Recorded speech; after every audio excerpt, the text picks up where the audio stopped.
नमस्कार, वंदे मातरम। मैं हूं श्यामगिरी। आप देख रहे हैं हमारा चैनल मुद्दा भारत का। मुद्दा भारत का यानी मुद्दा आपका। मुद्दा है महाराष्ट्र जुड़ी राजनीतिक खबरों का। आज का हमारा वीडियो है अजीत पवार के बारे में। जी हाँ, अजीत दादा के ऊपर ऐसा आरोप था कि उनके ऊपर मोदी जी ने 60,000 70,000 करोड़ का भ्रष्टाचार का आरोप लगाया और दूसरे दिन जो है उनको पार्टी में ले लिया या मंत्रिमंडल में ले लिया और उनके लोगों को भी। लेकिन उसके बाद भी क्या उनकी जांच जो नहीं उनको क्लीन चिट भी मिल गई। हाँ, क्लीन चिट भी मिल गई। इलेक्शन का फॉर्म सुनेत्रा वहिनी का भरने से पहले उनको क्लीन चिट भी मिल गई। जी जी जी। तो क्या ये मतलब वॉशिंग मशीन से होने के बाद आने के बाद क्या पूरी तरह से क्लीन चिट उनको मिल गई है? क्या जांच पड़ताल चल रही है? मेरे ख्याल से अभी नहीं, जांच पड़ताल चल रही। कब न्यूज आया करके तो हम वीडियो कर रहे हैं। अभी खबर ऐसी है कि उनके ऊपर एंटी करप्शन की जांच शुरू हो चुकी है, यानी लोकसभा के बाद और भी कुछ हो सकता है। तो इसी पर हम थोड़ा चर्चा कर रहे थे कि क्या चल रहा है, अंदर की खबरें क्या है। सतीश साहब के पास है अंदर की खबरें। सर, अंदर क्या खबरें हैं अजीत दादा के खिलाफ?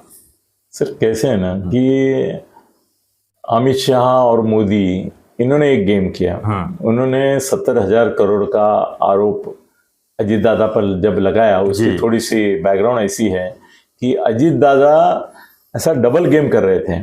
वो एक तरफ शरद पवार के साथ भी पैचअप रखे हुए थे और दूसरी तरफ पैचअप का फॉर्मूला इनके साथ भी डिस्कस कर रहे थे। तो मैंने कई बार ये सवाल उठाया, अभी उसका ये मुझे जवाब किसी से मिल गया।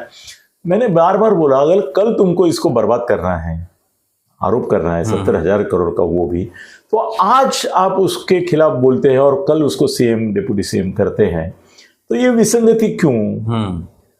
जैसे जिन लोगों ने इसके ऊपर, किरीट सोमैया ने जिनके ऊपर आरोप लगाया, वो सब आगे ना शिंदे गुट में तो आए या तो इधर आए। टिकट भी मिला, खासदार की भी मिलेगी अभी उनमें से कुछ।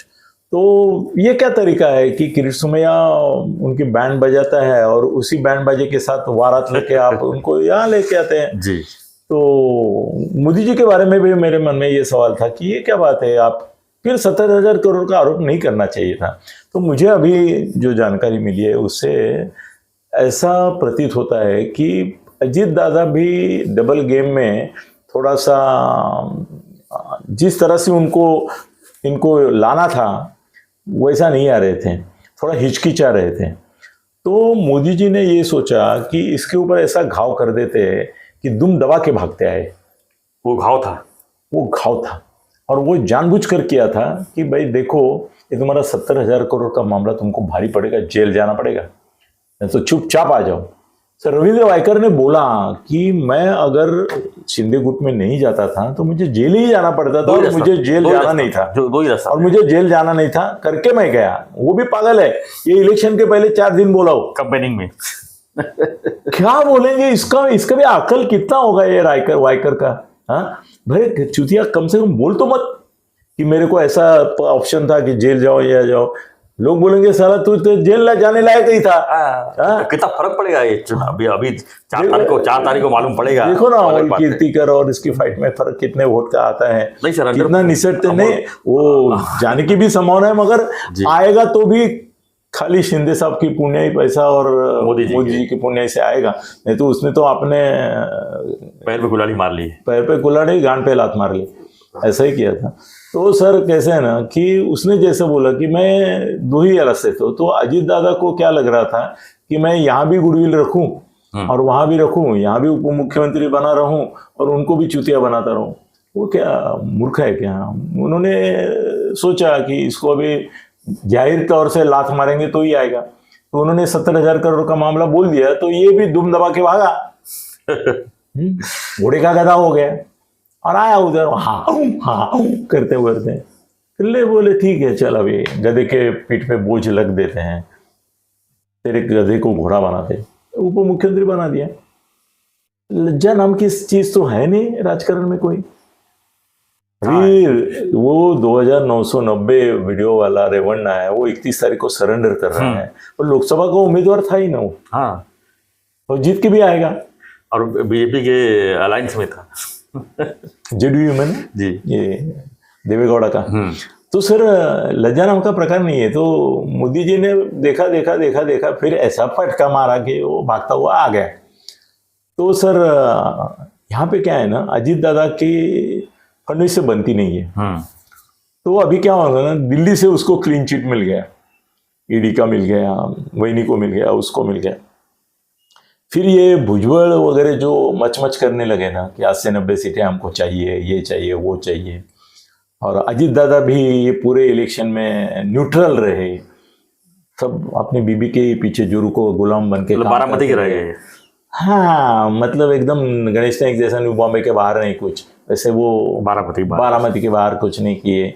महाराष्ट्र में उनके लोगों ने किधर वोट भी नहीं किया, उनके लोगों ने या तो शरद पवार को वोट किया या इनको किया, मगर कांग्रेस वालों को किया, मगर उबाठा अपना तुम्हारा शिंदे गुट को और इसको किया नहीं है अजीत दादा के लोगों ने।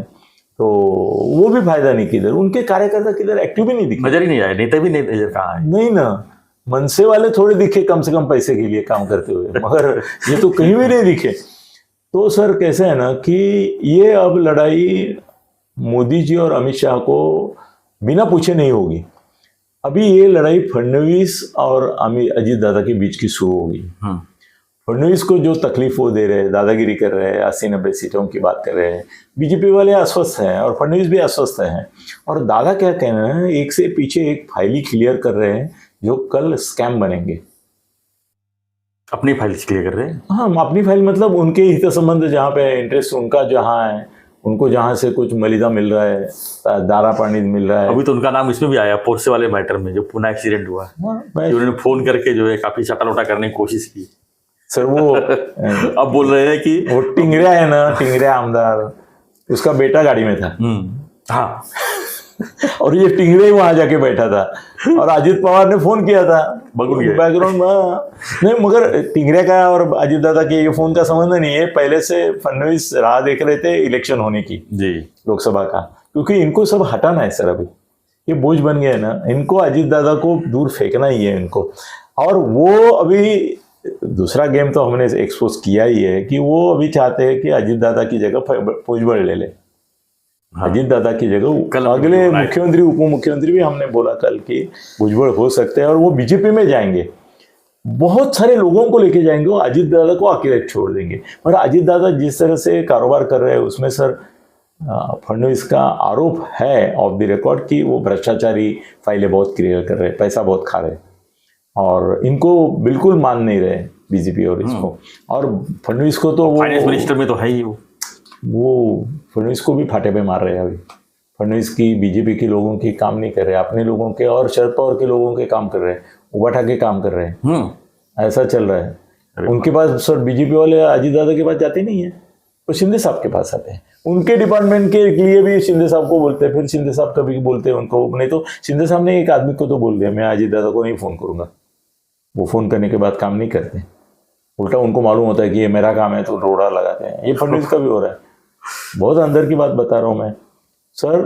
अभी ये जो इंक्वायरी चालू हो गई है वो फडणवीस ने पूछा होगा, जैसे 70,000 का बात करके वो लात हमारा मोदी ने कि चला ये क्या मार तो तुझी, ऐसा किया करके आए, फिर उनको उप मुख्यमंत्री बन के पद भी दिया। सर कैसे है ना, पहले अपमान फिर सम्मान, ये बीजेपी की रीत है। क्या है, पहले अपमान फिर सम्मान। वो सब देख रहे हैं ना, विखे पाटिल से लेके सबके बारे में हमने देखा है, बहुत सारे लोग बन गए तो पहले अपमान किया फिर सम्मान। अभी उल्टा हो रहा है कि सम्मान के बाद फिर अपमान, कि तू इतना मस्ती करता है क्या, तेरी मस्ती खत्म करता हूँ, तुझे जीरो तो सम। तो फडणवीस ने सर मोदी और शाह को बोला होगा ये बहुत मस्ती कर रहा है, आपको लग रहा था इसका उपयोग होगा, चुनाव में कोई उपयोग नहीं हुआ है और ये बोझ बन जाएगा, इसका छगन भुजबल वगैरह ये वो सब है वो अपने साथ ही आने वाले, तो इसको हम फिर से लटका देते हैं। अभी जो इंक्वायरी हो रही है वो एंटी करप्शन ब्रांच की है जो महाराष्ट्र गवर्नमेंट के अंदर है जी। तो ये फडणवीस गृह मंत्री है, उनके अंडर एसीबी है, उसके अंडर ये इंक्वायरी हो रही है। सब समझ लो ना सर, इशारा। बिल्कुल बिल्कुल सही कहा सर, ये फडणवीस की ट्रैप है अजीत दादा के खिलाफ, ईडी की नहीं है, एनआई की नहीं है, अमित शाह का फोन नहीं सीबीआई की नहीं है। नहीं, अमित शाह को बिना बोले कह रहे कि नहीं फडणवीस ने बोला होगा उनको कि इसको अभी डस्टबिन में डालने का समय आ गया है अपने पास भुजबल। और 4 जून के बाद बहुत एकदम लगभग क्लियर हो जाएगा मैटर। नहीं, अभी ये एसीबी इंक्वायरी का टेंशन देंगे उनको।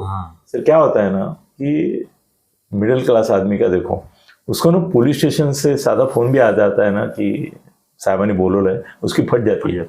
वो पहिले नगरसेवक को इसको फोन करता है, अहो मला बोलवलंय पोलीस स्टेशनला. अरे कशाला बोलवलंय? ते काय माहित नाही पण बोलवलंय.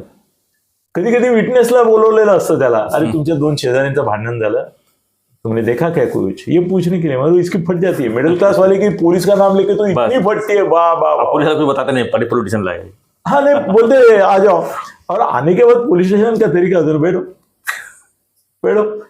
पण साहेब कशाला बोलो, अरे बास्ता सांगतो तुला नंतर, और पढ़िए. वो उसका धड़कन बढ़ जाता है. सो सर ये अभी अजीत दादा को टेंशन देने का काम, अटेंशन दे दिया ऊपर वालों ने, तो इसने मनमानी की. मतलब टेंशन का इंजेक्शन चालू. अभी टेंशन का इंजेक्शन चालू है. क्या अभी अनिल सत्य हो रहे, तो सर अजीत दादा को टेंशन देंगे, और शायद ऐसा हो सकता है क्लीन चिट ऊपर से मिली है, शायद एसीबी वाले उनको ठप्पा लगा दे और अजीत दादा को रिजाइन भी मांग सकते हैं फडणवीस.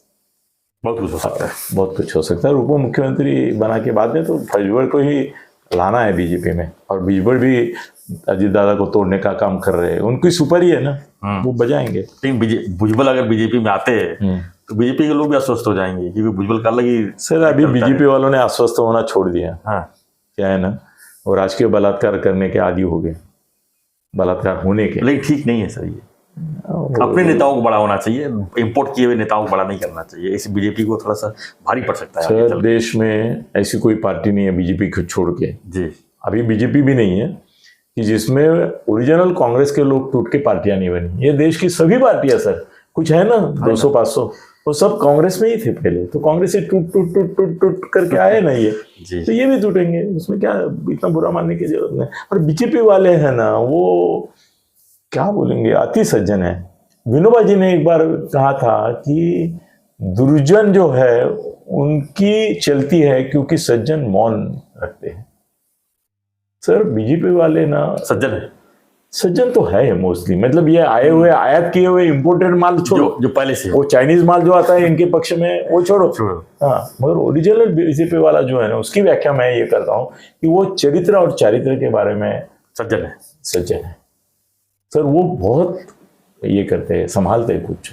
सर उनके जीवन में तत्वनिष्ठा, एकनिष्ठा, इसको बहुत महत्व है.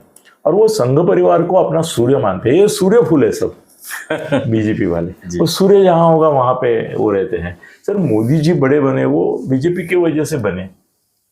दूसरी पार्टी में इतना ये नहीं मिलता था उनको. मोदी उनके लिए आज भगवान है, अवतार है. फिर अवतार कुछ गलत करता है तो सर माफ करने की परंपरा है भारत में.